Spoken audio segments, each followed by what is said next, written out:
C'est la gratuité des transports et il est demandé la gratuité des transports totale. Pas que, aujourd'hui on a la chance dans le département d'avoir l'école qui est gratuite, mais vous voudriez, il y en a qui veulent que ça soit total. Exactement. Donc ça c'est ce qu'on voudrait qu'il arrive, parce que on parlait tout à l'heure des gens qui sont au RSA, mais si on leur trouve un travail, il faut quand même qu'ils se déplacent pour aller au lieu du travail, n'est-ce pas? Ça coûte cher. Ça coûte cher de se déplacer. Même si, quand on a une petite allocation, hein, je veux dire, hein, même quand on touche le SMIC, hein, n'est-ce pas, ça coûte cher de se déplacer. C'est un budget dans une famille de se déplacer. Parfois, les familles doivent avoir 2 voitures. Donc, on aimerait la gratuité du transport, entre parenthèses, et aussi le maillage du département avec plus de bus, plus de connexions, n'est-ce pas, entre les petites villes, notamment à la campagne, et les gares, par exemple, quand il y a une ligne qui passe pas loin, quoi, en tout cas. Monsieur Dubon, merci. Monsieur Fortinon. Oui, enfin, moi je veux bien qu'on aborde tous les sujets, mais enfin, le transport, on va l'aborder, sauf qu'aujourd'hui, le département en tant que tel a été dessaisi de cette compétence. C'est-à-dire qu'on n'a plus le droit d'intervenir. Donc, moi, débattre sur la gratuité des transports, je suis prêt à en discuter. C'est vrai que c'est l'objet des élections aussi régionales. C'est un débat qui est surtout au niveau de la région. Mais pour illustrer quand même ce qu'a fait le département, c'est que, historiquement, la volonté du département, comme on est dans un département très vaste, c'était d'assurer la gratuité des transports scolaires afin que tous les enfants, que ce soit de l'école maternelle jusqu'au lycée, n'aient pas un coût de transport pour les familles. C'est une économie de 80 € et on reverse cet argent, les 2 millions d'euros que ça coûte par an au département, est reversé à la région qui, elle, a uniformisé la tarification sur l'ensemble de la Nouvelle-Aquitaine.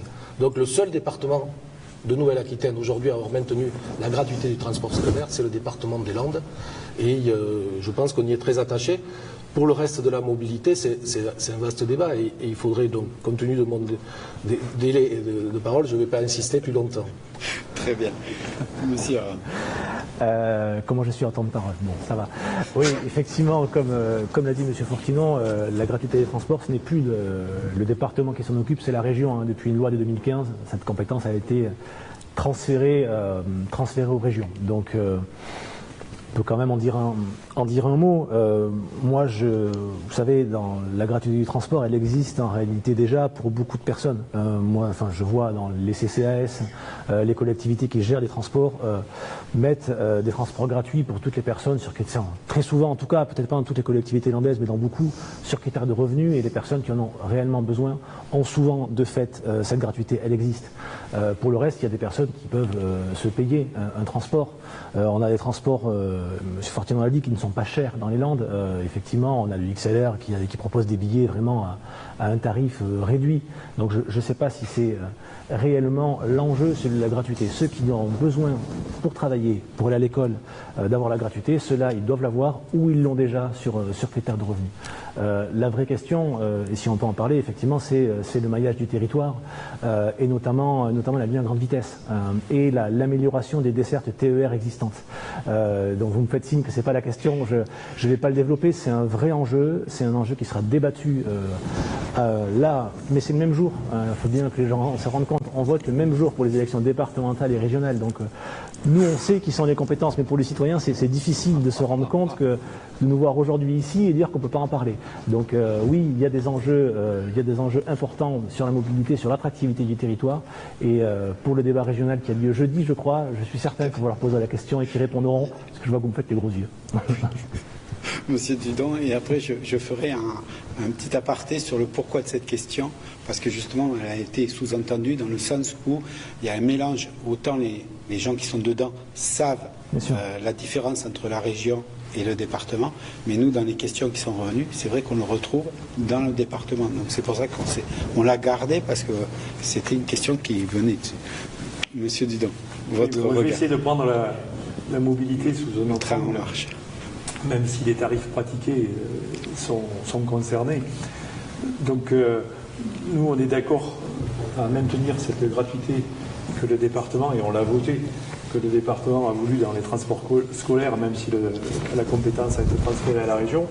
On a trouvé un artifice pour le maintenir. Donc ça, c'est quelque chose qui me paraît très intéressant. C'est vrai que la plupart des gens ont l'accès au transport à des tarifs quand même relativement faibles sur le département.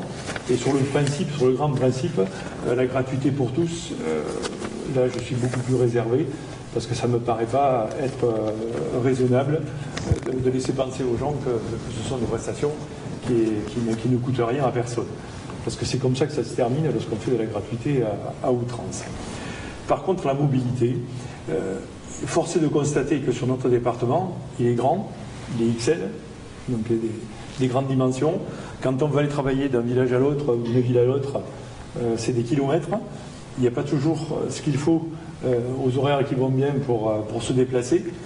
Mais surtout, et c'est ça qui nous mobilise, je dirais, par rapport aux compétences du département, c'est que souvent, les problèmes de mobilité sont un handicap pour des gens qui veulent travailler pour trouver du boulot. C'est-à-dire qu'ils sont prêts à être embauchés jusqu'au moment où ils disent « Ah mais j'ai pas les moyens de me déplacer ». Et là commencent à se poser des problèmes. Donc je ne sais pas comment il faut s'y prendre, mais c'est quand même un axe sur lequel il faut travailler pour que de moins en moins de gens dans le département nous répondent de cette manière-là. C'est-à-dire qu'il ne faut plus qu'un employeur soit confronté au déplacement de la personne avec qui il aimerait bien travailler. Ça, il faut essayer de faire beaucoup mieux qu'on ne le fait aujourd'hui. Mais je mets à la décharge la structure du département où les distances entre les villes et les villages sont importantes. Et donc la mobilité va de pair.